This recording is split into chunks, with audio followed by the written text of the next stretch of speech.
서기 325년 콘스탄틴 대제의 별장 니케아에서 교회 회의가 열리게 되었습니다. 그 교회 회의에서 제1회 교회 회의에서 결의되고 논의된 사안들이 있습니다만은 오늘 특별히 여러분과 함께 하는 것은 그때 최초로 부활절에 대해서 날짜를 특정하게 됩니다. 1년 365일 가운데서 봄, 여름, 가을, 겨울 날짜가 돌아가는데 여기에서 춘분이라고 하는 것과 추분이라고 하는 절기가 있습니다. 거기는 밤과 낮의 시간이 동일하지요. 춘분에는 동지로부터 쭉 와서 춘분을 기점으로 해서 하지까지 점점 낮 시간이 길어지는 겁니다. 그리고는 하지가 지난 다음에 추분에 이르러 밤낮의 시간이 같아지고 동지까지 점점점 밤의 시간이 길어집니다. 그러므로 그 태양력으로 봐서도 춘분과 추분은 일조 시간이 같기 때문에 대강 24절기 가운데 분기점이 되는 시간입니다. 니케아에서 일어난 회의에서, 교회 회의에서 부활절 날짜를 정하는데 춘분 후 만월, 보름이 된 다음 처음 만나는 주일을 부활주일로 결정하게 됩니다. 그리고 부활주일 이전 토요일까지 날짜를 거슬러서 40일 동안 사순절이라 하는 교회 절기를 하고 예수님이 이 땅에 오셔서 순환받으셨던 그 기간을 생각하면서 우리들의 신앙을 점검하는 시간을 갖습니다. 그래서 사순절 40일, 또 예수님 광야 40일, 모세 시내산에서 40일, 또 예수님께서 부활하신 다음에 40일 동안 제자들과 함께 계셨다 하는 데다가 의미를 두고 이 40일을 특정하는 것이 교회의 전통이 되었습니다. 특별히 예수님의 고난을 묵상하면서 사순절 기간을 보내는데 특별히 종려주일을 지난 부활주일 일주일 전에 종려주일을 맞아서 이번 주간이 홀리 위크라고 해서 거룩한 거룩한 한 주간 혹은 그레이트 위크라고 해서 위대한 한 주간으로 이렇게 정하고 있습니다. 이제 오늘이 4월 3일입니다. 4월 5일 날이 보름날입니다. 4월 5일, 4일, 5일 이게 전국적으로 비가 한바탕 지나간다고 하니 가물렀던 대지에 참 고마운 비가 아닐 수 없습니다. 그리고는 9일이 부활주일입니다. 지금 교회력으로 봐서 지금은 고난주간에 해당이 되어서 모두 다 숙연하게 예수님을 생각해보는 한 주간을 보내고 있습니다.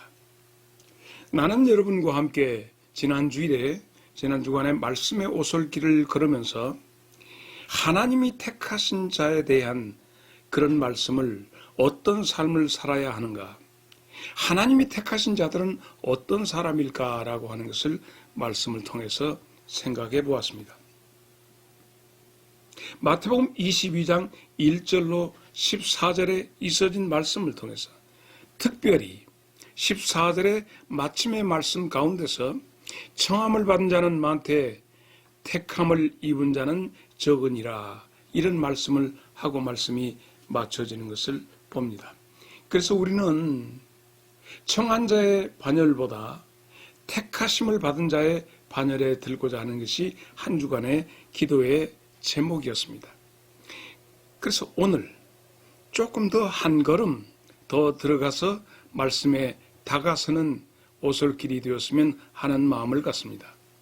그래서 누가복음 14장 16절 말씀으로부터 시작을 하겠습니다. 이것은 마태복음 22장에 있는 말씀과 같은 말씀입니다. 특별히 오늘 누가복음 14장을 선택했던 것은 청함에 대해서 거절하는 사람들의 모습이 좀 더 구체적으로 나왔기 때문에 여러분과 함께 이 말씀을 생각하면서 말씀 속에서 우리들의 모습을 찾아보려고 합니다. 18절에 있는 말씀 보면 나는 밭을 샀으니 밭에 나가봐야겠다.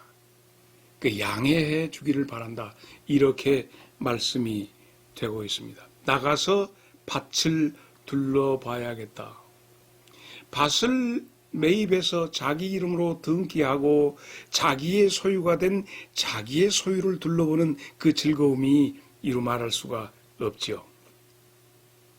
그 전까지는 내 것이 아닌 남의 것이었는데 이제 내 것이라 이름하는 땅을 가지게 되었으니 그 밭에 대한 나름대로 계획과 포부 이런 것들을 가질 수 있습니다. 그래서 임금님의 아들의 혼인잔치 초청에 대해서 정중하게 거절하면서 양해해 주기 바란다 하면서 사양을 합니다. 두 번째 사람은 19절에 가서 나는 소 5겨리를 새로 구입했다. 이 한 겨리는 소 2마리가 한 짝이 되어서 한 겨리라 그럽니다. 5겨리면 소 10마리 샀다는 얘기예요. 그렇습니다. 10마리 소를 짝을 지어서 팀을 짜게 하려면 각각 소의 힘과 성질머리 이런 것들이 잘 주인이 봐서 아주 환상적인 조합을 만들어줘야 합니다. 그래서 양해해 주기를 바란다 이렇게 얘기합니다. 그런데 20절에 가서 보면 나는 장가 들었으므로 못 가겠다. 다른 사람들은 양해를 구하는데 장가든 이 사람은 나는 못 간다. 이렇게 단호하게 말을 하고 있습니다. 사랑하는 길벗 여러분, 여러분 이 말씀이 어떻게 이해가 됩니까? 아들의 혼인잔치 자리 더 깊이 들어가서 보면 특정한 예복, 거기서 준비한 예복, 임금님이 아들의 혼인잔치를 위해서 준비해온 그 예복을 입고 거기에 참석하라 했습니다. 그 예복 속에서는 각각 사람의 신분, 옷이라고 하는 것이 그 사람의 삶의 정도, 또 그 사람의 신분을 나타내는 그 옷이 임금이 제공한 그 옷으로 예복으로 인해서 전부 다 가리워지고 통일되어지고 하나 된 예복을 입혀 주시려고 하시는데 이 예복을 입고 그곳에 들어가게 됩니다. 요한계시록 21장 3절에 보면 하나님의 장막이 사람들과 함께 있다. 하나님이 그들과 함께 계시고 하나님은 그들의 백성이 되고 그 백성들의 하나님은 하나님이 되어서 그들과 함께 계신다고 하는 내용입니다. 이게 뭡니까? 우리는 지난 시간에 말씀의 오솔길을 통해서 그것이 바로 임마누엘이고 그 임마누엘이 곧 예수님의 이름이라고 하는 것은 성경 66권을 통해서 우리에게 말씀해 주고 있는데 말씀의 마침이 되는 요한계시록에 가서는 하나님이 친히 하나님의 장막에 그들과 함께 거하시겠다고는 말씀을 주십니다. 택함을 받은 사람들, 택함을 입은 사람들, 예수님과 함께 사는 것이 영접하는 자에게 주어진 특권은 하나님이 영접한 사람하고 같이 함께 살겠다, 동거동락하시겠다고 하는 사실 관계입니다. 요한계시록 19장 9절에 있는 말씀을 보면 이 말씀 속에서도 천사가 내게 말하기를 기록하라. 어린 양의 혼인잔치에 청함을 받은 자들은 복이 있도다 하고 또 내게 말하되 이것은 하나님의 참되신 말씀이다. 이렇게 하고 있습니다. 어린 양의 혼인잔치, 하나님의 독생자 예수님의 혼인잔치, 신부가 누구냐? 지난 시간에도 말씀을 함께 나눴습니다. 그 7절부터 보겠습니다. 요한계시록 19장 7절. 우리가 즐거워하고 크게 기뻐하며 그에게 영광을 돌리세. 어린 양의 혼인 기약이 이르렀고 그의 아내가 자신을 준비하였으므로 그에게 빛나고 깨끗한 세마포 옷을 입도록 허락하셨으니 이 세마포 옷은 성도들의 옳은 행실이다 했습니다. 그러므로 아들의 신부는 누구냐? 청함을 받은 우리 모든 주의 백성들이 어린 양의 신부로서 준비하는 것입니다. 이 혼인잔치 자리에 하나님이 우리를 초대하고 초청하고 있다는 말씀인 거예요. 오호라, 참으로 이 말씀의 오묘함이 거기에 있습니다. 하나님은 우리와 함께 거하시기를 원하고 우리와 함께 거하시는 과정 가운데 아들을 통해서 결혼이라고 하는 특수 관계로 성도들과 하나님과 함께 머무르시는 과정을 소개해 줍니다. 우리를 얼마나 사랑하는지, 신랑이 신부를 사랑하며 너는 내 몸이요 너는 내 살이다 내 뼈다 하면서 다가왔던 아담의 그 고백처럼 둘째 아담 되신 예수님에 대한 소개는 이미 성경에서 파다하게 되어 있습니다.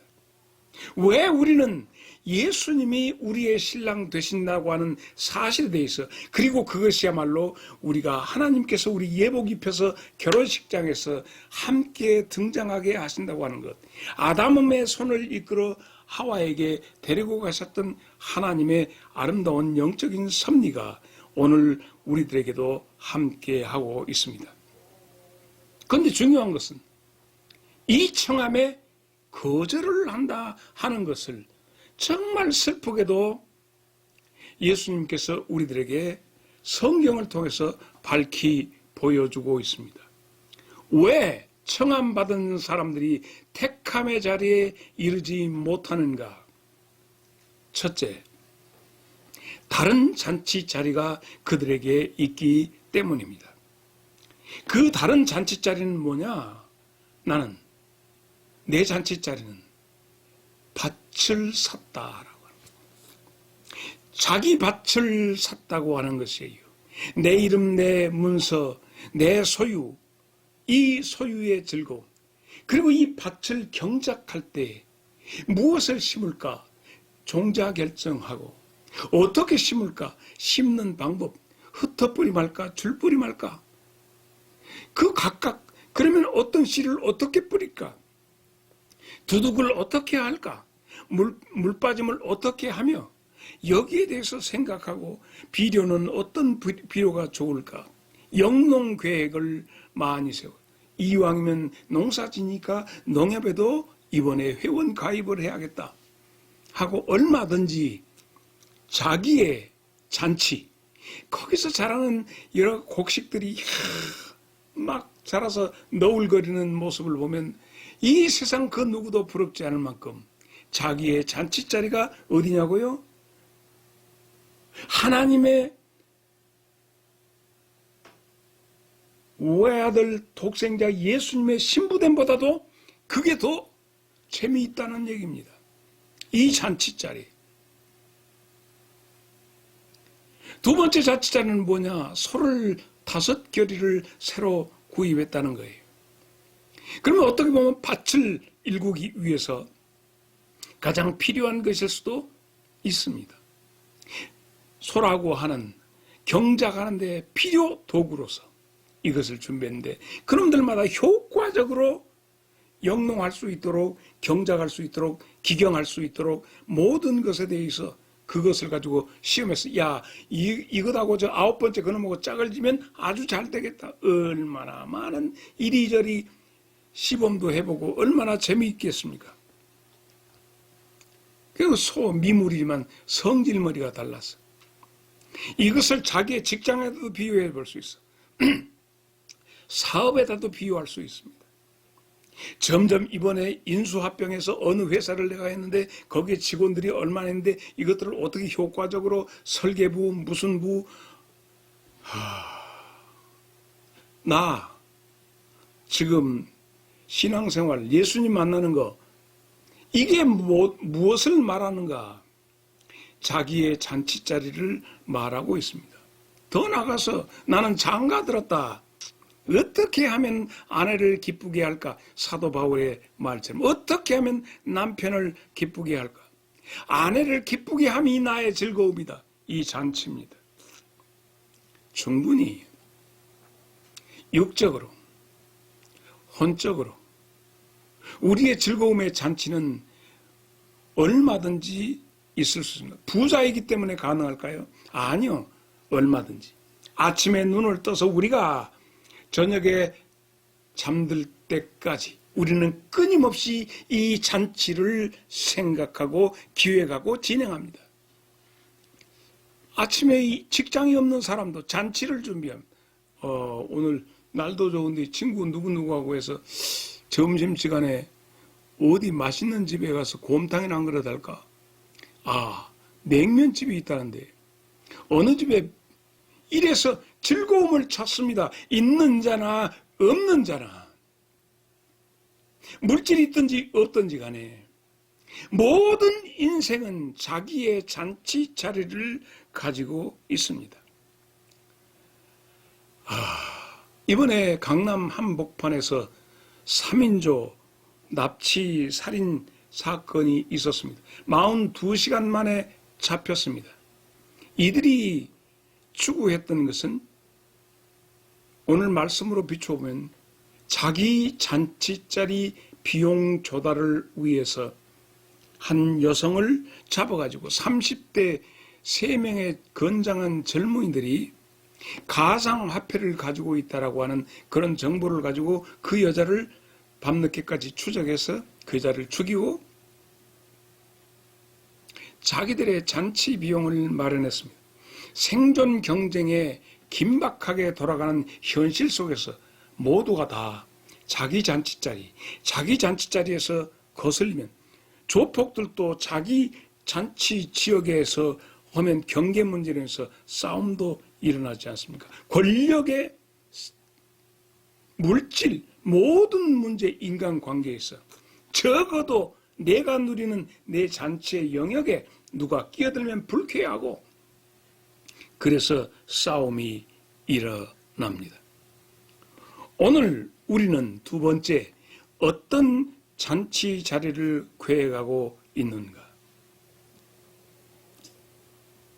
오늘 점심은 뭘 드셨습니까? 오늘 저녁은 가족들하고 어떤 계획을 가지고 계십니까? 삼겹살 파티를 한번 할까요? 지글지글. 자, 그러면 어떤 숯불을 어떻게 준비할까? 그래서 상추는 아니야, 이게 쑥갓도 좀 필요하고 쌈장이 맛있게 만들어져요. 그리고 마늘도 고추도 좀 준비하고 상추에 그 깻잎도 있어야 합니다. 이런 모든 것이 식사 한 끼니를 하더라도 맛있고 멋있게 행복하게 즐겁게 이걸 꿈꾸는 것이 우리 모두입니다. 오늘 A라는 친구가 있으니까 다음에는 B라는 친구 품앗이 해가면서 야, 너 전번에 먹었으니 이번에 네가 해. 알았어 인마. 이렇게 하면서 서로 하면서 그 즐거움에 미소를 짓고 하게 됩니다. 직장에 나서 직장에서도 단합 대회를 통해서 친목회도 통하고 이렇게 하면서 각각 먹는 것, 마시는 것, 여행의 즐거움 모든 것이 다른 것이 아니라 어떻게 하면 나를 즐겁게 할까 하는 그런 잔치에 대한 구상을 가지고 있습니다. 이것 때문에 이 몇 번 벚꽃을 구경한다고 몇 번 몇 날 먹는다고 이 땅에서 벌어지는 잔치의 얼마나 허무함을 잘 알고 있습니다. 영원한 잔치 자리인 천국 자체에 왜 우리는 그러는가? 세 번째, 어떤 부자의 잔치를 소개하지 않을 수가 없습니다. 누가복음 16장 19절에 한 부자가 있어 자색 옷과 고운 베옷을 입고 날마다 호화로이 즐겼다, 잔치했다 나옵니다. 이건 어떤 부자의 경우일까? 자색 옷은 겉옷이 아주 당대의 최고의 옷을 입었다. 아주 속옷을 입었다. 고운 베옷이라고 했습니다. 아주 좋은, 아마 실크 속옷이는지 모릅니다. 내 피부하고 닿는 그곳에 굉장히 매끄러움을 주고 부드러움을 주어서 옷을 입어도 안 입은 것 같은 상쾌함을 주었을 수 있습니다. 좀 미안한 얘기인데, 한때 전두환 씨가 5.18 민주화운동 거기에서 화려한 휴가라고 하는 이름으로 광주 시민들을 학살하고 난 뒤로 전두환 씨에 대한 감정이 결코 좋질 못했습니다. 그래서 친구들과 같이 라면을 하나 끓여서 같이 먹은 다음에 잘 먹었다. 물론 한 개 가지고는 안 됩니다. 잘 먹은 다음에 우리가 그때 했던 말이, 야, 이 정도 먹었으니 전두환이도 안 부럽다, 이런 얘기들을 했습니다. 모든 인생들은 날마다 각자 자기의 잔치를 몰두하고 있습니다. 어떻게 하면 내 삶이 즐거울 수 있을까? 오늘 여기에서 한 부자가 있어 자색옷과 고운 베옷을 입고 날마다 호화로이 연락하는 것은 그 부자에게 국한된 것이 아니라 오늘을 사는 우리 모두에게 육신의 정욕, 안목의 정욕, 이생의 자랑이라고 하는 우리들의 잔치, 요한일서 2장 16절에 있어지는 이 말씀. 그래서 나는 이 말씀을 유대인의 성경을 통해서 한번 찾아서 읽어보았습니다. 거기에는 요한일서 2장 16절을 세상의 모든 것, 곧 옛 본성, 눈의 욕망, 삶의 허세, 이것은 아버지께로부터 온 것이 아니라 세상으로부터 온 것인데, 세상의 모든 그것은 욕망과 세상의 모든 것은 그 욕망과 함께 서서히 점점 사라져간다 되어 있습니다. 어쩌면 그 말씀이 구구절절히 내게 와서 가슴에 와 닿습니다. 아무리 호화로이 부자로 살았다 할지라도 나이가 들면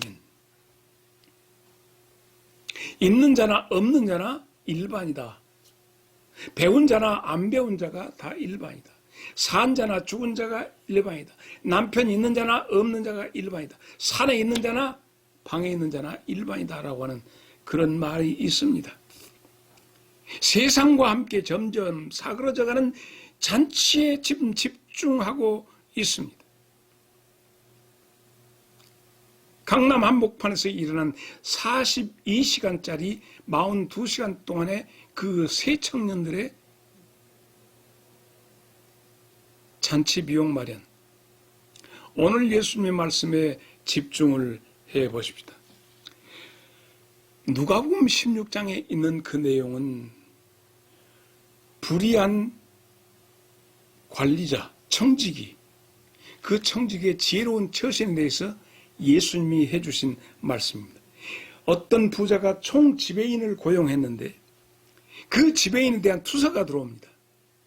그 재산 관리를 잘못하고 낭비한다. 그래서 주인이 그 사람을 해고하려고 마음을 먹고 통첩을 합니다. 그럴 때 이 총 지배인이 말합니다.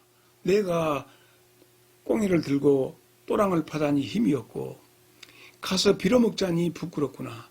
내가 어떻게 할까 하는 순간에 그에게 확 지나가는 이왕지사, 내가 어차피 이 세상에 내가 이 직책에서 끝이 되었는데, 끝나게 세상적으로 보면 이제 내가 죽을 때가 되었는데 내가 어떻게 하여야 죽은 다음에 나의 삶을 준비할 수 있을까라고 하는, 이건 내가 조금 비약했습니다. 내가 이 직장을 잃은 다음에 나는 어떻게 살아야 할까 생각하다가 그는 아차 생각나는 것이 있었습니다. 그래서 채무자들을 한 사람씩 불러서 얼마 빚졌냐? 삭감. 그래서 자기가 보증을 쓰고 땅 그걸 전부 깎아주니까 많은 사람들한테 칭송을 받게 됩니다. 채무자들에게 칭송을 받게 됩니다. 그래서 그 부자 주인이 그 불의한 청지기 종 지배인의 하는 일을 보고 성경을 보면 부자 주인이 그를 손뼉을 치면서 칭찬했다. 그렇게 나옵니다. 물론 유대인의 성경에 그렇게 유대인들을 위한 신약 성경에 그렇게 나옵니다. 그 주인이 부자 주인은 그를 손뼉을 치며 칭찬했다라고 나와 있습니다. 불의한 청지기의 지혜로운 것을 그리고 예수님이 빛의 자녀들이 배워야 할 것인데 하는 말씀을 합니다. 세속 제물로 친구를 사귀어라. 이렇게 말씀을 주면서 누가복음 16장 바로 그 장의 16절에 율법과 선지자는 요한의 때까지요 그 후부터는 하나님의 나라의 복음이 전파되어 사람마다 그리로 침입하느니라. 그래서 이 말씀이 왜 이렇게 어렵냐 많은 사람들이 생각하는데 절대 그런 내용이 아닙니다.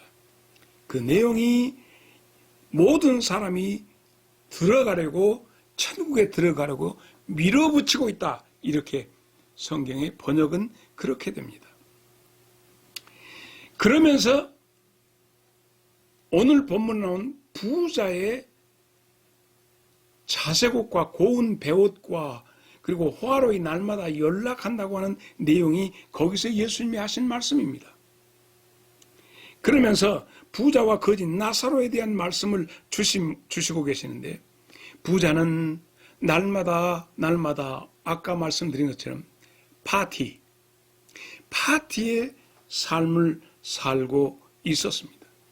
정신 차려야 합니다. 우리가 이것이 이 세상의 삶은 잠깐 지나가는 건데 우리의 파티의 즐거움은 육신의 정욕이요 안목의 정욕이요 이생의 자랑으로 이건 세상으로부터 와서 소멸되어져 가는 것인데 여기에 나는 밭을 샀으니 나는 소를 샀으니 나는 장가 들었으니 하면서 거기에 매어 달리는 그것에 대해서 예수님께서 말씀 주시면서 부자의 파티를 설명하고 계십니다. 제 여동생이 이제 70이 되어 가는데 내 여동생 바로 밑에 여동생 이성순 장로가 광주에서 스피아 여중고를 나왔습니다. 근데 스피아 여중을 다니다가 그때 중간에서 중퇴했던 친구가 있는데 가수 김연자 씨가 우리 동생하고 그렇게 우리 동생이 학생회장을 했기 때문에 이렇게 해서 한간에는 얼마 전에 왔다 갔다 했다고 그래요. 이렇게 전화도 하고 그랬다고 그래요. 근데 지금은 안 한다고 그래요. 근데 그 김연자 가수가 부른 노래가 아모르 파티라고 하는 노래가 있습니다. 잘못하면 혹자들은 그것이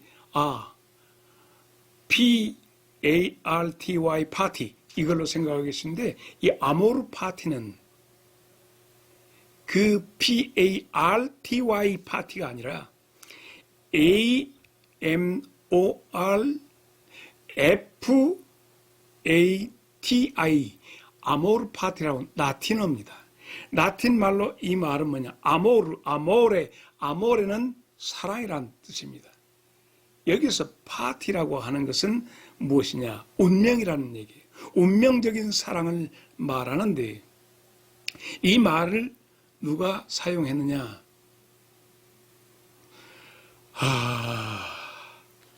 프리드리히 니체라는 철학자가 이것을 사용했습니다.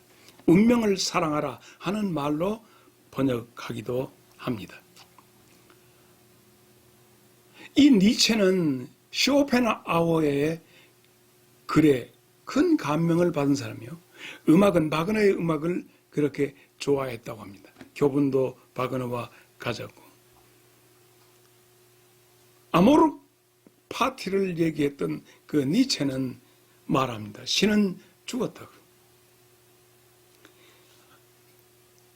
5살 때 아버지가 목사였는데 죽고 나서 어려운 생활을 하는 가운데 그는 굉장히 내성적인 사람이었고, 그래서 그가 아버지가 믿던 기독교에 대해서 공격적이고 저항적으로 나가면서 극단적으로 나가게 되고, 나중에는 거의 의식불명이 되어서 좀 긴 세월 있다가 결국 절명한 사람입니다.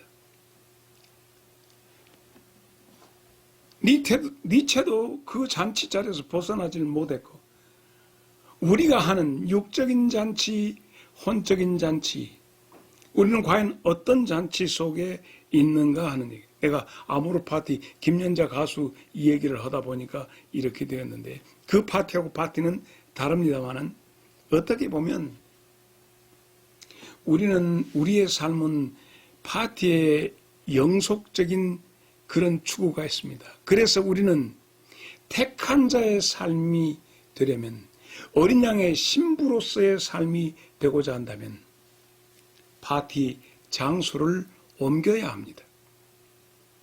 이제 지난 일로 족하니까, 우리의 지난 일로 족하니까 이제는 새 사람을 입고 새로운 파티로 가야 하는 것이 순환주간을 맞은 나와 여러분이 꿈꾸어야 할 일입니다. 오늘 마태복음 22장 2절에 천국은 천국에 대해서 아들의 혼인잔치 초청이며 신부 단장의 예복을 입고 아버지가 날 위해 예배 놓으신 모든 것을 누리는 것입니다. 그런데 마태복음 22장 12절에 그 중에 한 사람은 결국 교회 신앙생활을 하면서도 예복이 없이 신앙생활을 합니다. 자기를 드러내는, 이런 일 누가 했냐? 내가 했다. 모든 것을 자기를 드러내는, 예복이 없는, 모든 것이 그리스도로 내게서 나타내고자 하는 그리스도의 예복을 입어야 하는데, 자기를 드러내는 예복을 입은 자를 향하여 친구여 어찌하여 그대는 예복을 입지 아니하였는가라고 하는 힐책과 함께 쫓겨나는 운명을 맞게 됩니다. 이제 고난주간의 한 주간입니다. 신랑 예수님을 모시고 참으로 잔치를 시작해야 할 지금입니다. 그래서 요한계시록 3장 20절 있는 말씀입니다. 이번 주간에 우리가 다시 한번 반추해야 할 말씀은, 보라 내가 밖에 서서 문을 두드리노니 누구든지 내 음성을 듣고 문을 열면 임마누엘 하시겠다 하십니다. 사랑하는 여러분, 나는 여러분과 함께 말씀의 오솔길을 걸으면서 오늘 우리 모두가 다 고난주간이라고 하지만 지금 잔치를 준비하고 나의 잔치인데 천국 잔치로 장소를 옮겨보지 않겠습니까? 우리 함께 천국 잔치로 장소 이동을 여러분에게 제안드립니다. 예복, 내가 나타나는 것이 아니라 예수 그리스도를 나타내고자 하는, 나타나지는 주님의 마음과 주님의 성품으로 한 주간 주와 함께 머무르시기를, 아니 주와 함께 걸으시기를 주의 이름으로, 예수 그리스도의 이름으로 축복하고 축원합니다. 여러분 감사합니다.